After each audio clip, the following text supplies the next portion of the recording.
Local support for this program is provided by Maine Public Member Contributions and by MEMIC, a workers' compensation insurance company celebrating more than 25 years of serving Maine employers and their employees, dedicated to a balanced workers' compensation system that reduces injuries and keeps costs down. MEMIC.com. the law offices of Joe Bornstein. From Kittery to Caribou, the Joe Bornstein team is committed to serving injured and disabled Mainers in locations convenient to them. Learn more at joebornstein.com. AARP Maine, helping Mainers cast their votes safely and providing information about different voting options. Learn more at aarp.org/MaineVotes.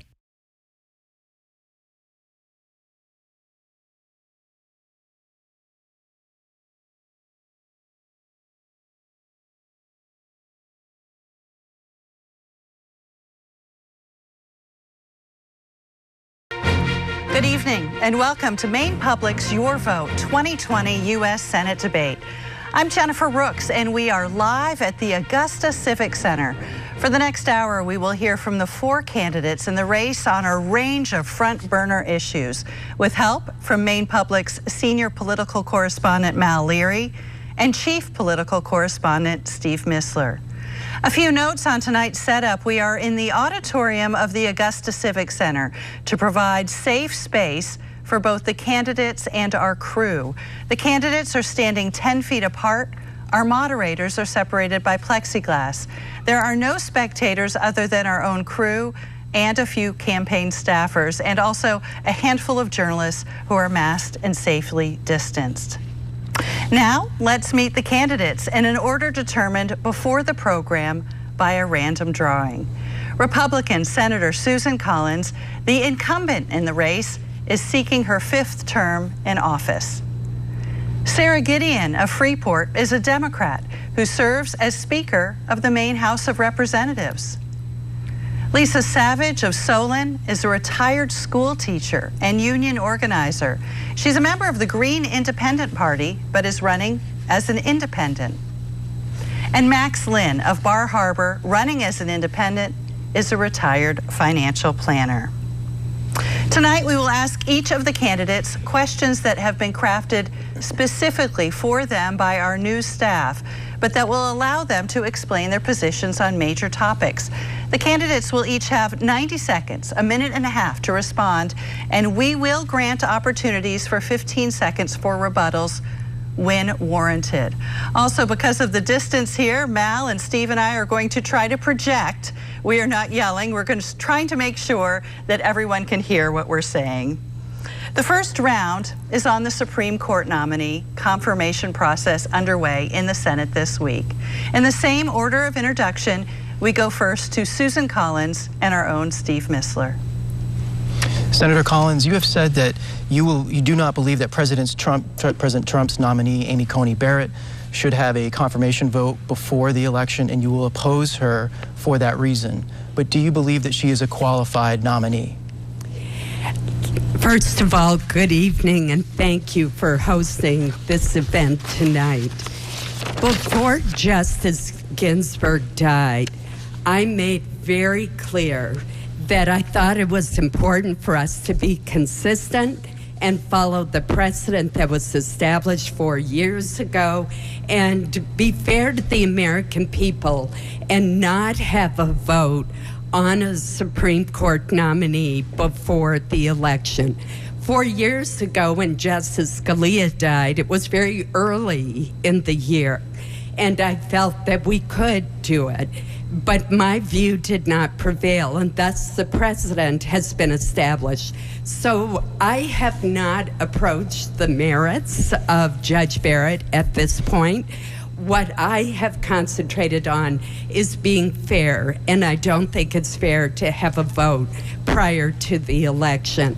Now, I do want to mention that my opponent, Sara Gideon, has an ad on TV that says that I supported 181 far-right judges. Well, I want everyone out there to know that 84% of those judges had bipartisan support. they included a judge proposed by her mentor, Chuck Schumer from New York State, who was confirmed by 99-0, a very misleading and unfair attack. My follow-up is, all right. Yeah, I just have a quick follow-up. Some people have criticized you of taking this position as a political calculation. Can you just respond to that criticism? Well, it's clearly not a political calculation, since it does not make a lot of people happy. It's a matter of principle. It's a matter of fairness. In a democracy, we should play by the same rules. And the fact is that there has not been the confirmation of a Supreme Court justice in a presidential election year since 1932. We should wait till after the election. Thank you, Senator Collins. Now a question for Sara Gideon by Leary. Sara Gideon, some Democrats are calling for certain reforms of the Supreme Court and, in fact, the federal judiciary in general. Adding justices to the Supreme Court, term limits, you've opposed those. But in doing that, do you have any ideas for making the process become less politicized? Yes. Good evening, Mal. Thank you for the question. Good evening, Jennifer and Steve, and welcome to all the Mainers who are watching this evening. I'm glad you asked this question. It's an incredibly important one, because having three functioning, separate but equal branches of government is essential to all of us. And that means having an independent judiciary, one that is not politicized. However, as we know, and as we are talking about right now, we do have a judiciary that has been politicized. President Trump had a concerted and successful effort to move the judiciary to the right. He has done that with the help of Mitch McConnell and with the help of Susan Collins. Those 181 judicial nominees that she chose to confirm, some of them were rated unqualified by the American Bar Association, and some of them came with distinct social and political agendas. Now, you're right. I have looked at the proposals that are out there, and I have said, if I cannot look through the lens of an independent judiciary, I am very skeptical about whether they should be put into place.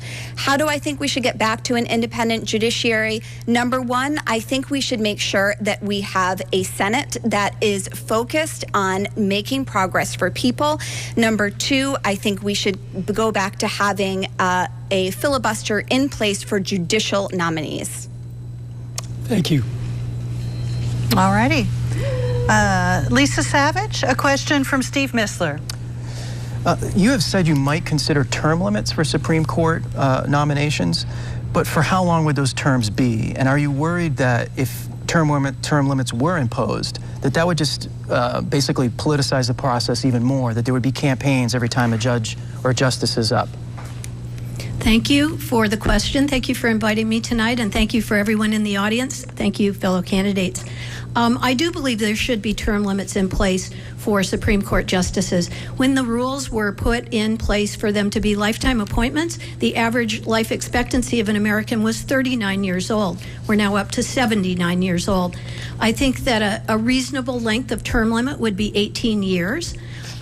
I don't see that it would politicize the process more, knowing that term limits were coming up. In a way, it would be hard to imagine a more politicized process than we see now. The Senate has gone home, leaving a pandemic relief bill unaddressed, but they're continuing to hear a judicial hearing after the election is well underway. I think we've seen 13% of people in Maine have already voted. So to not address the very urgent needs of the American people to get through this pandemic and this economic downturn while trying to ram through a Supreme Court nomination here at the 11th hour of the first term of the current president, I think is a very politicized process and not serving us well.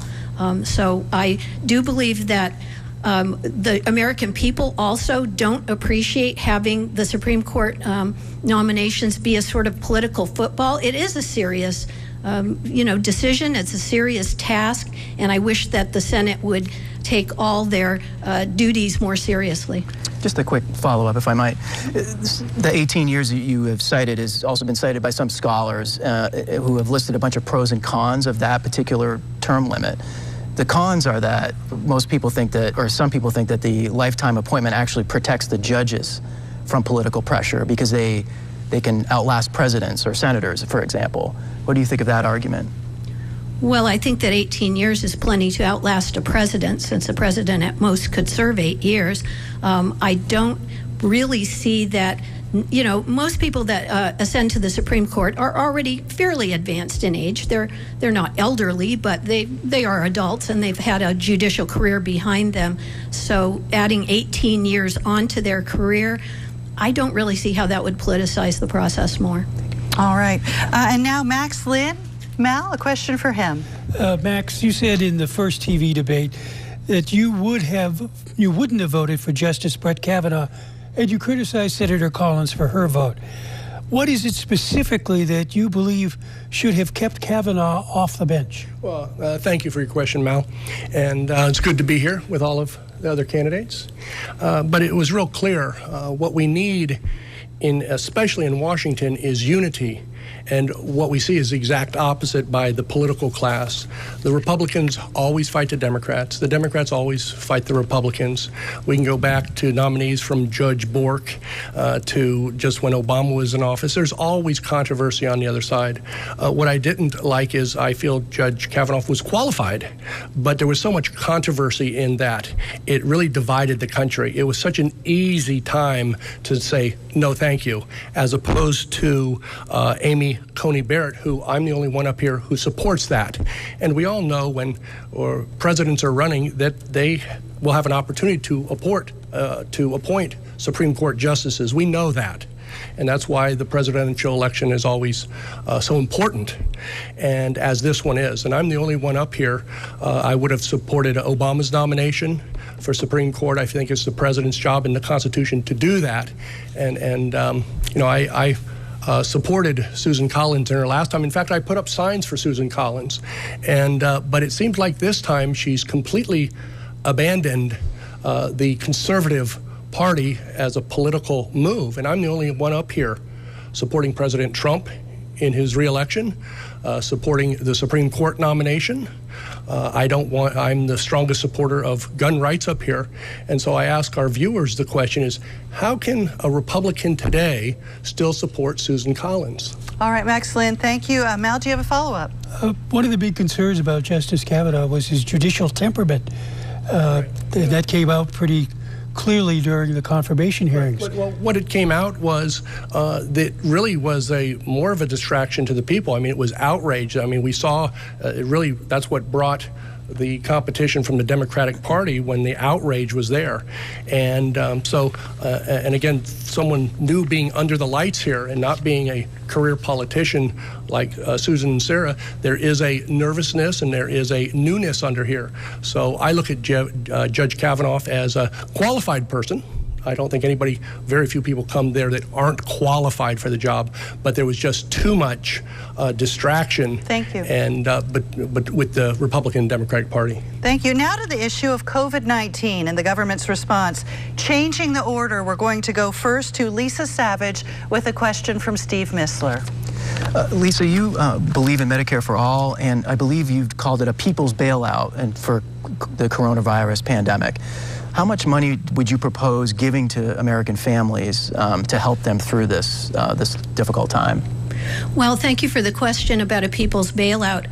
It looks to me that many of the wealthy countries, of which we are the wealthiest, gave their families about $2,000 a month during the pandemic to meet their rent, their grocery bills, their utility bills, and to try to keep at least a roof over people's heads, since we were supposed to be staying home to stay safe.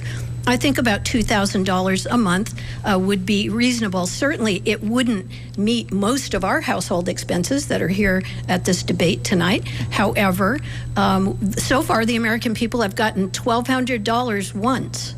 And many people waited weeks or even months to get that $1,200, and college students didn't get it at all because they were still on their parents' tax returns. And many of them were working to be in school. They were, they had already paid their room and board. They were booted out of their dorm. Many of them were sending money home to their families, at least here in Maine. That was the case. So I think that we should have given a much more robust help to people, and we should have done it consistently on a monthly basis.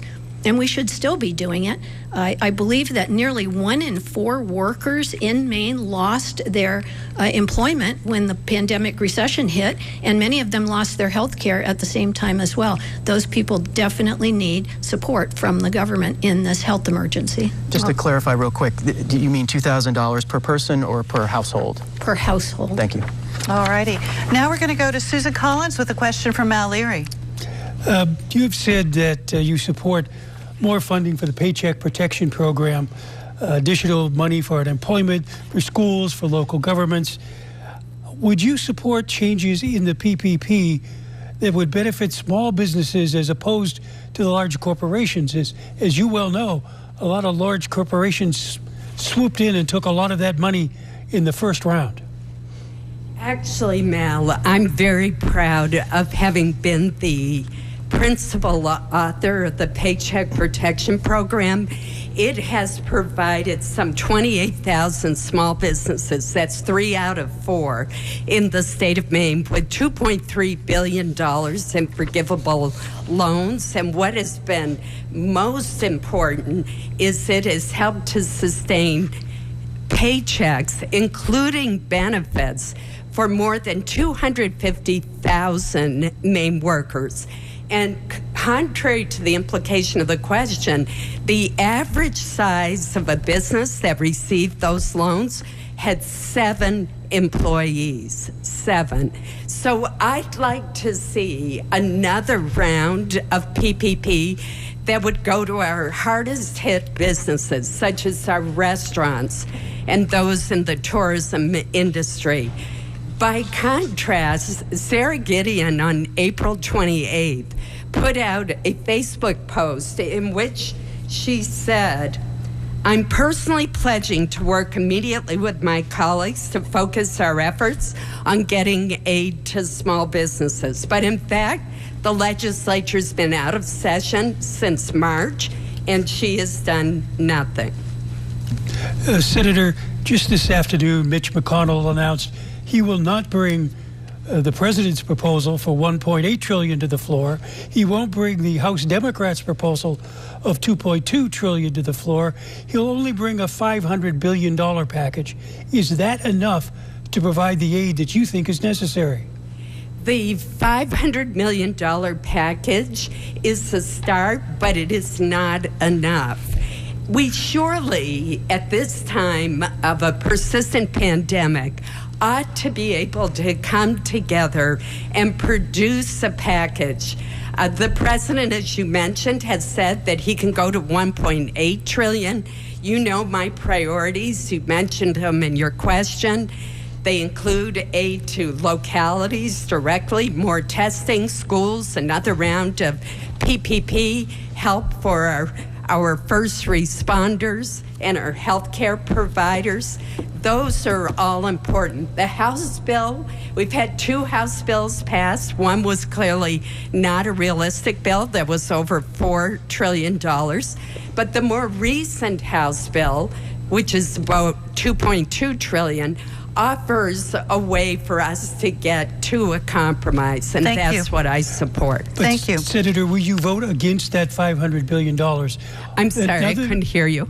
But will you vote for that $500 billion package? On the House side, another member of the delegations, Representative Golden, voted against the Democratic plan, saying it's not going to get the Republican votes. I don't want to play political games. Let's come up with a figure that works. Here's my view. I think that I would vote for anything to get the negotiations started. There's also a separate PPP bill that I've introduced, and I expect we may have a vote on that, as well as the House bill and the Senate bill that you've mentioned. We need to get the negotiations underway and get relief to American families and to our healthcare providers, municipalities, schools, all of the priorities that I've discussed. All right, Steve Mistler, a question for Max Linn. You've supported, I think, a $5,000 household payment for coronavirus relief. If you were elected as an independent, you would have to find somebody, colleagues to help support that measure.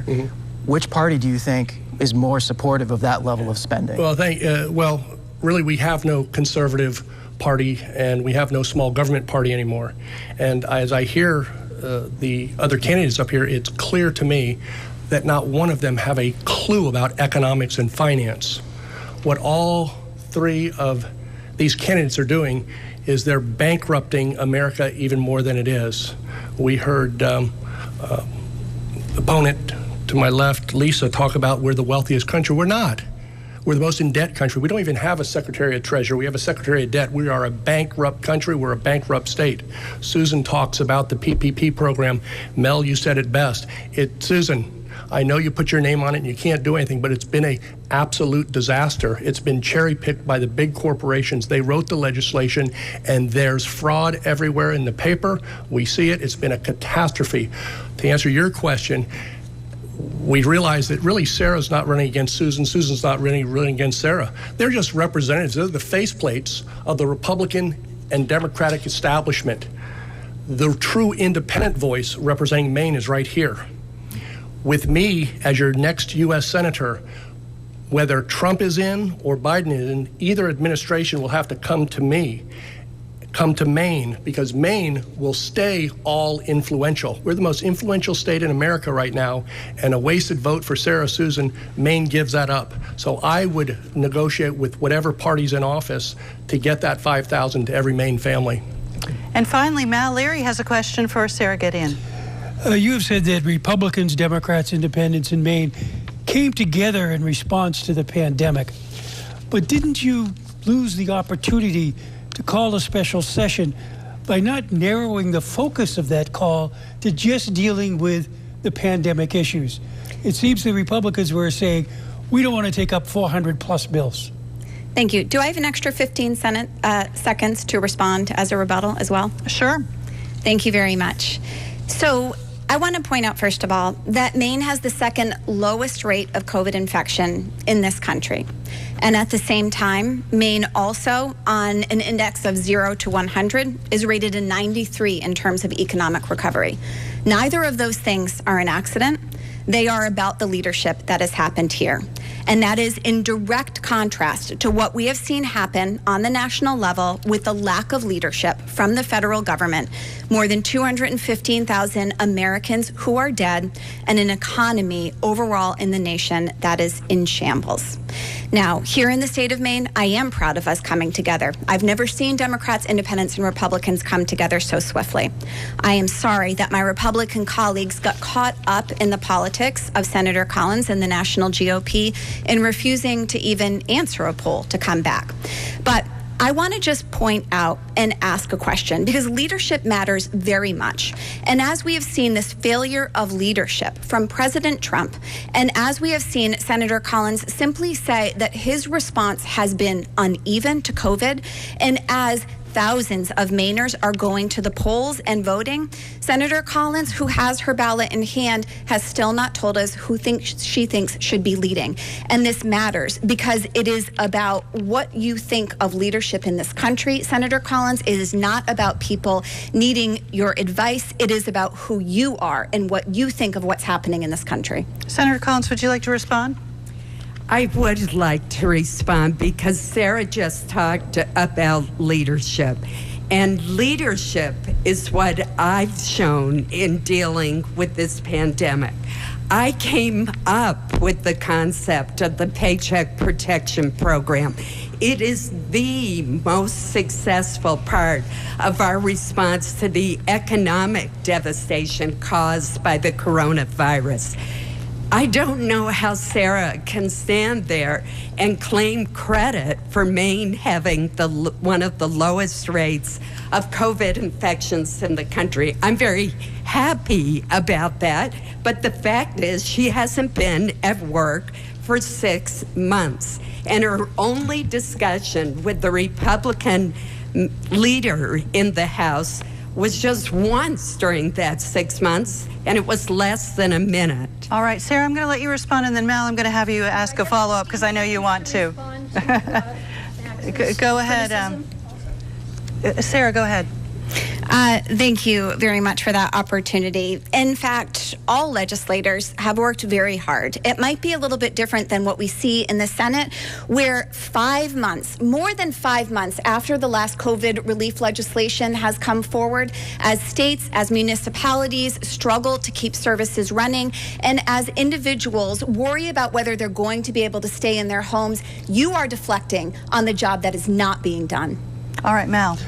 Do I get 15 seconds to respond to the... In just a moment, please. Just a second, Lisa. No. But my question really goes to you working with the Republicans after that first group of pieces of legislation on March 17th. And the Republican leadership on both ends of the hall tell me you just haven't talked with them, that there have not been communications. Why didn't you sit down and try to work something out? Mal, I'm sorry to say that that is simply not true. The number of times that I talked to my fellow Republican leader, I cannot even count on one hand. I can't speak to why those conversations or statements would have been made, but what I can tell you is this. All you have to do is look at my track record of 8 years to see how I have worked with Republican legislators and how that is how we got things done. 6 of those 8 years, despite having somebody who vetoed most bills that came through and making progress on issues, including in the past 2 years, bipartisan work to protect and expand health care, even as Senator Collins has put that health care at risk. Thank you. And Lisa Savage has asked for 15 seconds to respond to Max Linn. Go ahead.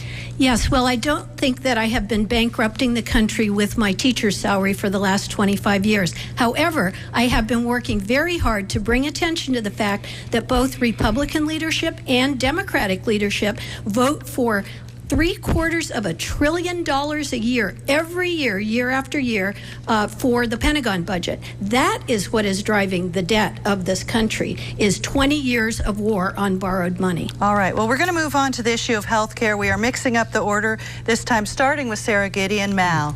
You support a public option for health care, but critics say that could put the rural hospitals in states like Maine at risk because they would likely not be reimbursed at adequate rates. How would your plan lower costs without threatening the viability of the rural health system? Absolutely. So let's address that criticism first because it's simply not true. Rural hospitals would not be put more at risk. In fact, we would be protecting rural hospitals, as we know, so important here in the state of Maine. We would do that, and as I have said publicly before, by making sure that we are increasing those Medicare reimbursement rates. Additionally, when we have a public option, we know that more people will be purchasing with premiums. That health insurance, it is a source of revenue for the federal government. But let's talk about healthcare overall for a minute, because over the course of 15 months and 35 suppers, our version of a town hall, what I have heard from people over and over again is how scared they are about their health care and their health, how scared they are right now that their health insurance is going to be taken away. That's because President Trump has made it his mission to destroy the Affordable Care Act, moving forward with a lawsuit that is made able by Senator Collins' vote on the tax bill, even during the course of a pandemic. That's a vote that she has said she doesn't regret at all, despite the fact that earlier in her career, she said it was her most important goal. Now, look, right now, we need leadership on the federal level, and we need to know that no matter what happens to the Affordable Care Act, we have a Congress that is in place that is actually going to protect and expand people's health care. Mitch McConnell and Susan Collins have said there is no plan in place, even as that lawsuit moves to oral arguments the week after Election Day. Thank you, Sara. Steve Mistler, question for Max Linn. You've said you don't support the Affordable Care Act, right. But you support some sort of public-private option. Yeah, there has to. If you could just tell me what there has to be a hybrid. Is there a government? I think I have more experience again than any of the other people up here in healthcare, and no one in America should ever lose their savings or their homes because of illness, especially the elderly. So there has to be a hybrid system of a public-private sector. And this is where I feel my victory in this campaign is so important, because I can actually work with the Republican Party or the Democratic Party, where my two opponents over to my right, Susan and Sara, can't, because they're with the big party. They have no say. If one of them wins, what happens is the power goes to the Republican leadership, Mitch McConnell, or Nancy Pelosi and Chuck Schumer. These two opponents here really have little to say, as opposed to being independent right in the middle. I would have the strength in a negotiation to work with either a Biden administration or a Trump administration to help get the infrastructure in rural Maine for your teledoctors and telecommunication for these rural communities. And so there is no question about it when we see articles. For example, I saw one that Chuck Schumer and Nancy Pelosi put out about Sara Gideon, that they saw her as a rising star and they opened up their coffers. That's why they've put in $50 million. When you hear one of the parties say a rising star, the rising star will do exactly what they're told to do. Sara will have no say. Can I just ask you real quick about your plan, though? It sounds a little bit like what Sara Gideon is proposing. Yeah, very, very similar, except Sara talks that she supports it, but her party leadership does not. And that's where the Maine voters have to realize that a vote for Sara is really not a vote for Sara, and a vote for Susan isn't for Susan. It's a vote for the Republican or Democratic establishment. And that is why I'm running, because I think there's time and a need for an outsider in Washington politics. Thank you. Leary, do you have a question for Susan Collins? You recently said that one of the reasons that you voted against the attempt to repeal the Affordable Care Act in 2017 was because your party didn't have a replacement plan ready to be offered. Given that the ACA could be changed or eliminated depending on what the Supreme Court decides after this election, what would you support for a replacement for the ACA? Well, first of all, I was the deciding vote to retain the ACA. And I've been working to protect people with pre-existing conditions since before Sara Gideon moved to Maine. I did that when I was in state government. I think there are improvements that we can make in the ACA. For one thing, and in the Medicare program, I want to put a cap on the amount of money that seniors pay out of pocket for their prescription drugs. I think we need to reform our laws to lower the cost of prescription drugs. We need more transparency in healthcare pricing. But I want to address two things that I don't support that Sara's called for. One is she wants to reinstate the individual mandate. The individual mandate, which was in the original ACA until it was repealed, is a cruel tax on people who cannot afford to buy health insurance.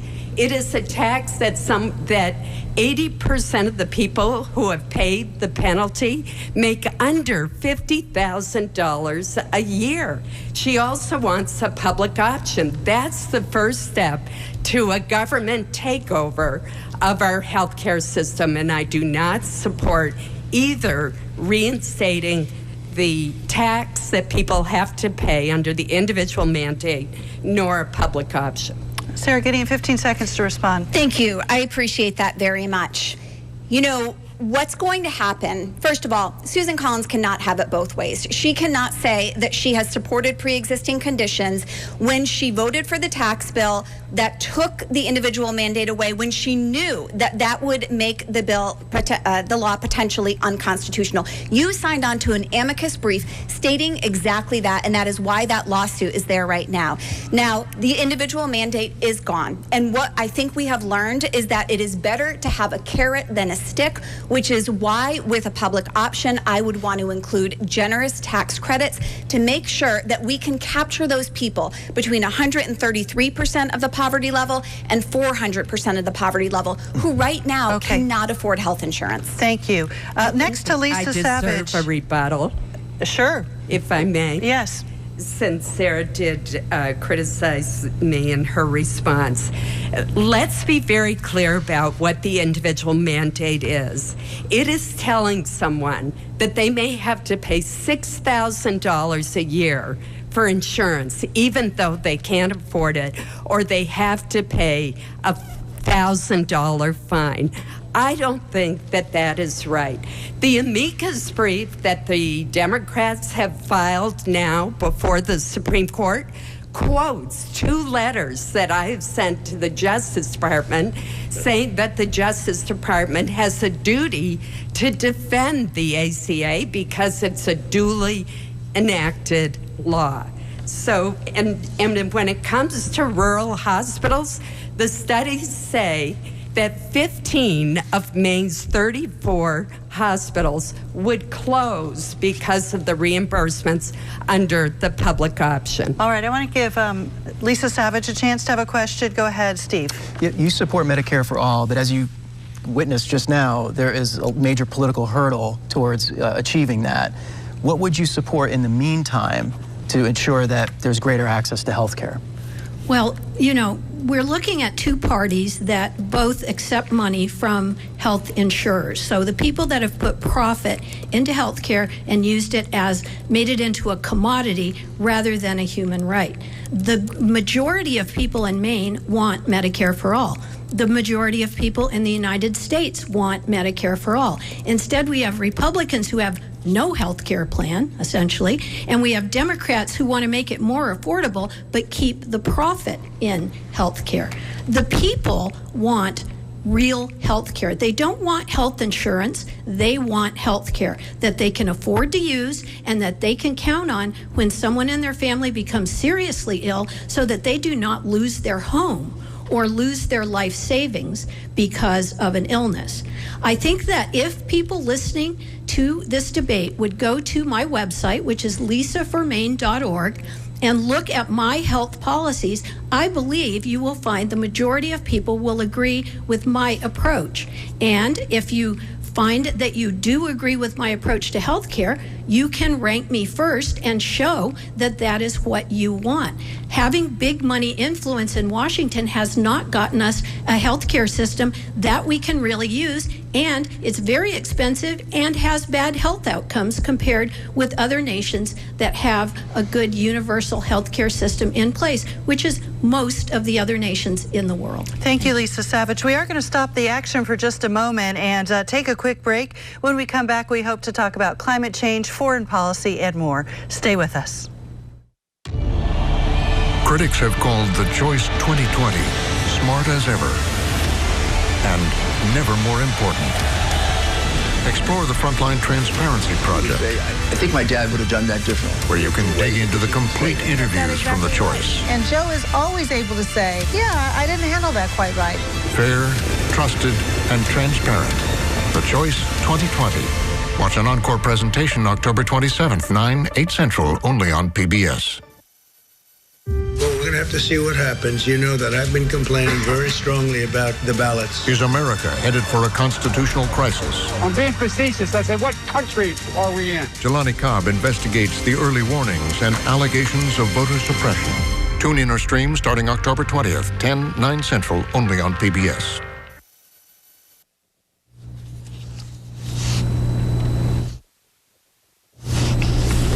Welcome back to Maine Public's Your Vote 2020 U.S. Senate debate. I'm Jennifer Rooks, along with Maine Public political correspondents Mal Leary and Steve Mistler. We are here with the 4 candidates on the November 3rd ballot: Susan Collins, Sara Gideon, Max Linn, and Lisa Savage. And for this section, we will look at foreign policy. We're going to start with Steve Mistler, and a question for Susan Collins.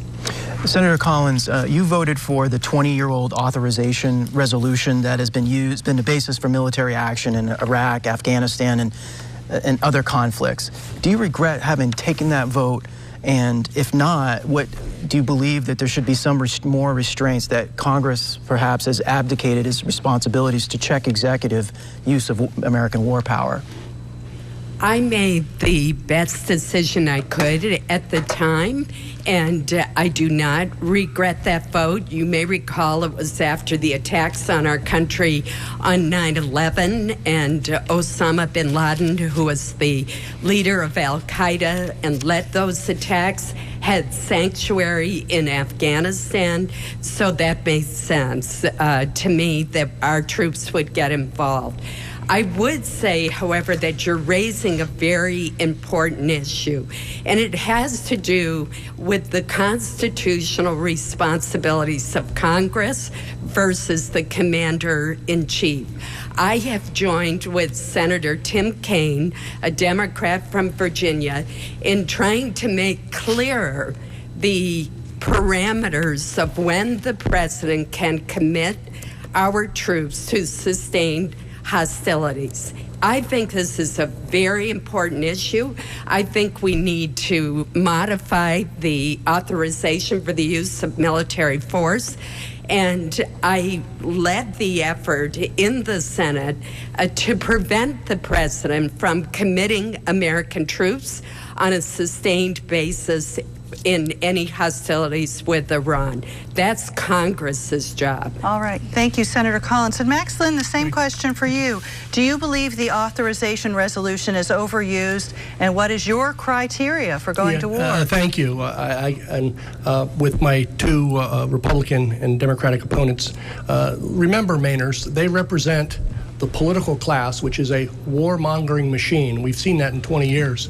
In fact, I've brought and did the research on 24 years of Susan Collins's votes. And remember, Susan, I voted for you last time. I put signs up for you, but after researching your 24 years, there's never been a war she hasn't voted for. And interestingly enough, over the last 24 years, we've never seen more of a decline in Maine and more of a increase in jobs in China. If you look at her record, she has consistently voted to help build China. And the reality is jobs have left this country and have rebuilt China. With this right here, there's no doubt that you're helping China more than you're helping Maine workers here. Do you believe the authorization resolution is overused? Absolutely. All right. Sara Gideon, same question. Would you like me to repeat it? No, thank you, Jennifer.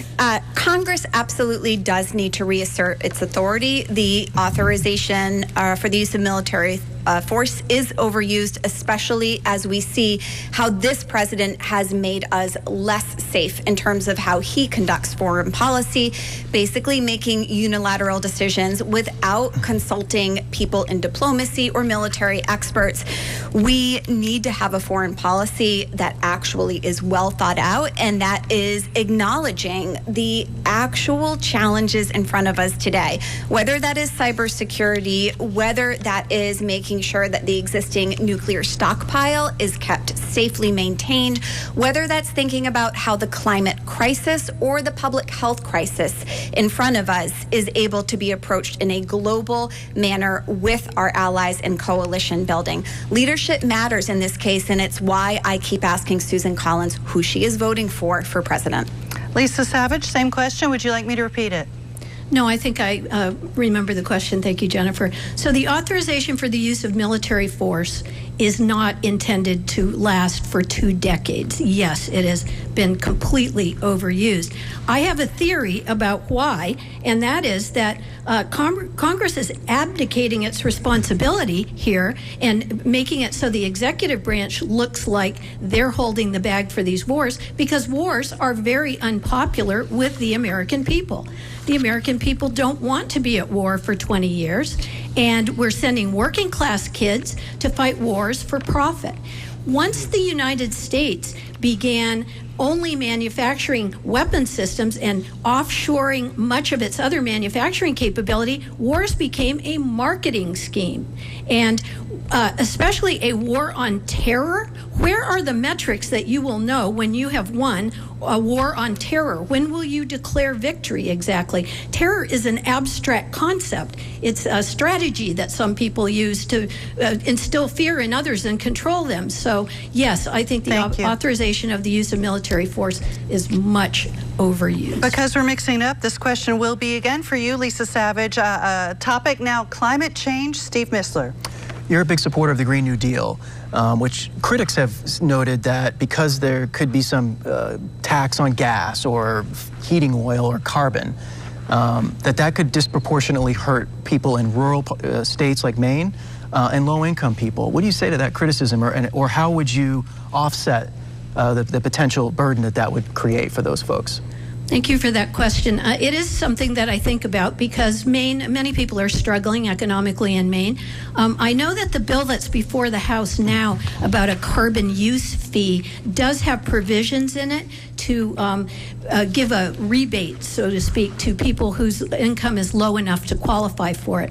I would worry that might not be in a timely fashion. If it only came at income tax time, that's a long time for a family in Maine to survive higher heating oil costs or higher gasoline costs. However, a demilitarized Green New Deal, such as I support, is a broad and comprehensive program that has many other aspects. One of them would be addressing the fact that the Pentagon is one of the biggest drivers of climate change and is the biggest consumer of fossil fuels of any organization on the planet. That needs to be addressed. We need regenerative agriculture. We need consumer-owned and operated utilities. And all of those things together make up the kind of demilitarized Green New Deal that I think could treat climate emergency like it's an emergency. All right, next a question for Max Linn. Leary. Max, most scientists argue that climate change is the biggest problem facing humanity. Do you agree with them, and what should be done about it? Well, it definitely ranks up there, and being an environmentalist, I support philosophically the Green New Deal. It's just economically I don't, because it'll continue to bankrupt our country. So as an environmentalist, I'm the only one up here actively filing a suit against the CMP corridor, which we feel we can stop. Maine's getting nothing out of it. At least we should get our electricity bills in half. So I do support the environment. We have to stop corporate greed taking over the environment. And for all people listening today, it's so clear. We've got the political class, the establishment, or change. And so I recommend that you vote for change first and then vote for Sara and Susan if that's who for some reason you want. But remember, it's the political class against the outsider. More of the same versus change. It's a clear choice. All right, a question for Sara. Gideon from Steve Mistler. Speaker Gideon, you've come under some fire from young advocates like those in the Sunrise Movement for not endorsing the Green New Deal. What do you say to young people in Maine who want aggressive action like the Green New Deal, and they're not prepared to wait for something less than that? Well, thank you for that question. I agree that we need action. It needs to be bold and it needs to be immediate because climate change is here. And in fact, it is not just change, it is a crisis. I was in Stonington recently where municipal leadership was explaining how they just had built a new municipal pier and it was flooding over and over again. In Limestone, I was with a farmer experiencing extreme drought. Look, we need bold change. It's why under my leadership in the state of Maine, we came together as Democrats and Republicans to set aggressive goals to reduce carbon emissions and increase renewable energy generation. We need to do these things on the federal level. We cannot have a patchwork of states. My approach to things is to create the solutions to problems together. And in the Senate, that is what I will do, making sure that we are setting those goals to reduce dirty carbon emissions by overhauling our transportation industry and infrastructure, looking at our energy grids, understanding how we can accommodate more distributed energy generation, and getting to net zero in our building as well. Thank you, Sara. Susan Collins, a question for Leary. The Trump administration has spent the last 4 years trying to undo efforts of past administrations on curtailing emissions and fighting climate change, rolling back rules considered burdensome to some in the industry. If President Trump is reelected, there are fears that too much time will have gone by and we're facing catastrophic problems in the environment. Do you share that concern? And if you're reelected, what will you do about it? Well, Mel, I will continue to oppose the administration's efforts to roll back EPA regulations, just as I have done. I voted against rolling back the Clean Power Plan regulations, which apply to coal-fired power plants, which are so polluting. I voted against rolling back the EPA regulations on methane. I voted against the president's 2 nominees to head the EPA, including Scott Pruitt. I've also taken positive action. I've introduced a bill that has bipartisan support to increase energy storage.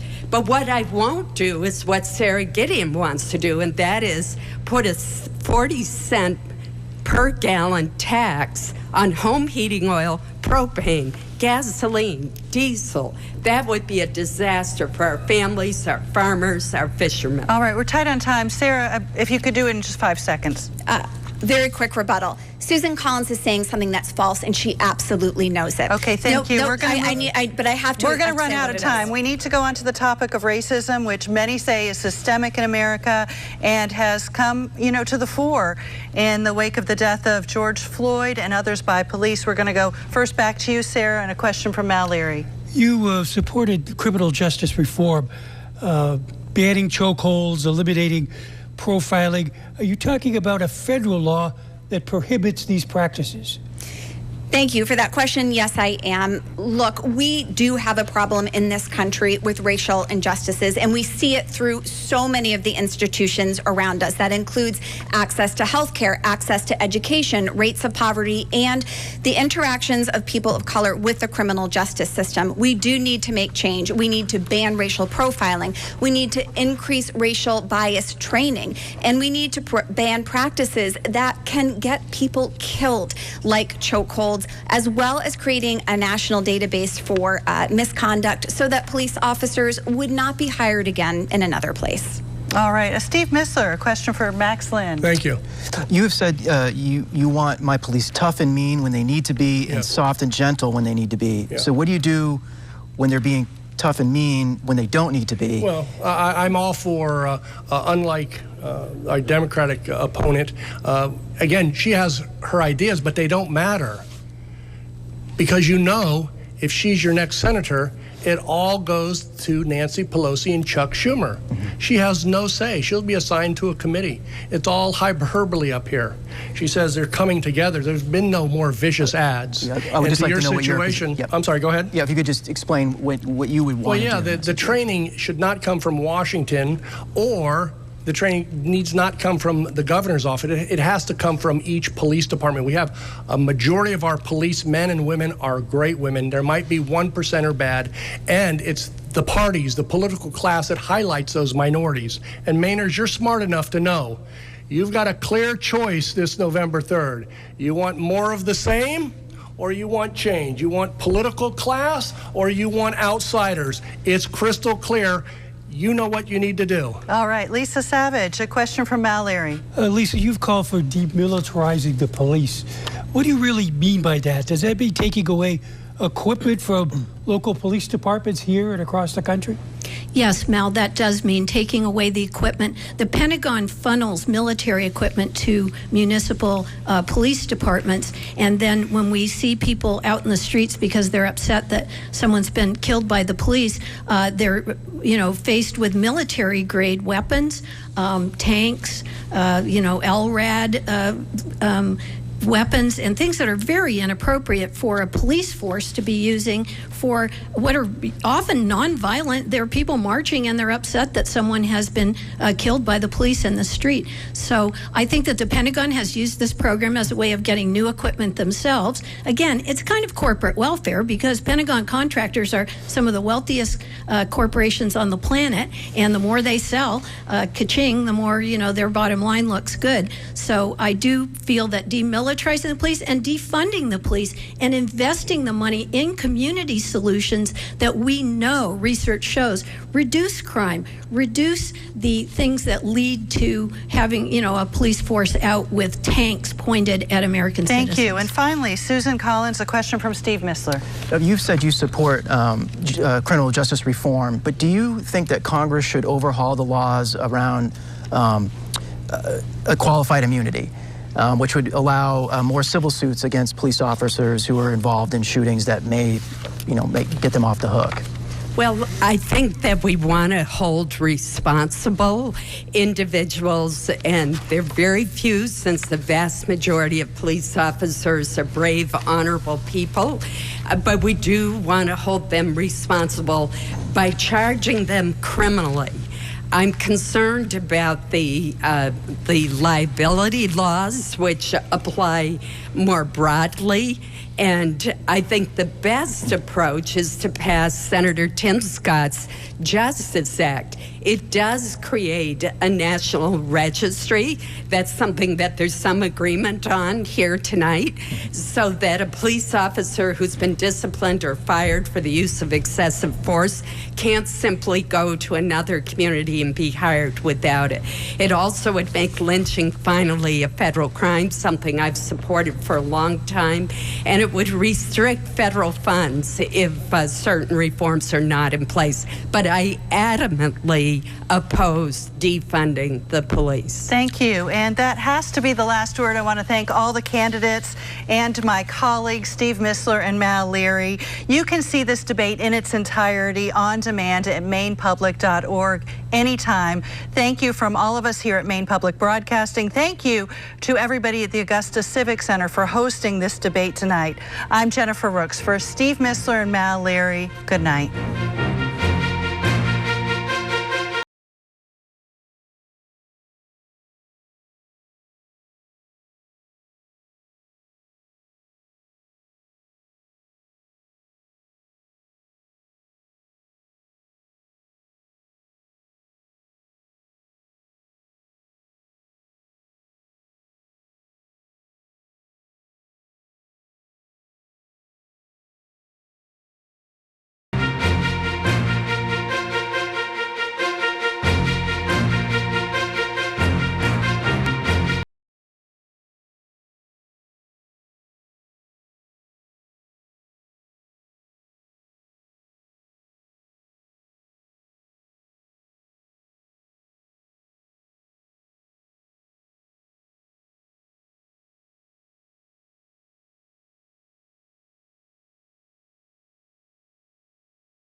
Local support for this program is provided by Maine Public member contributions and by MEMIC, a workers' compensation insurance company celebrating more than 25 years of serving Maine employers and their employees, dedicated to a balanced workers' compensation system that reduces injuries and keeps costs down. MEMIC.com. The law offices of Joe Bornstein. From Kittery to Caribou, the Joe Bornstein team is committed to serving injured and disabled Mainers in locations convenient to them. Learn more at joebornstein.com.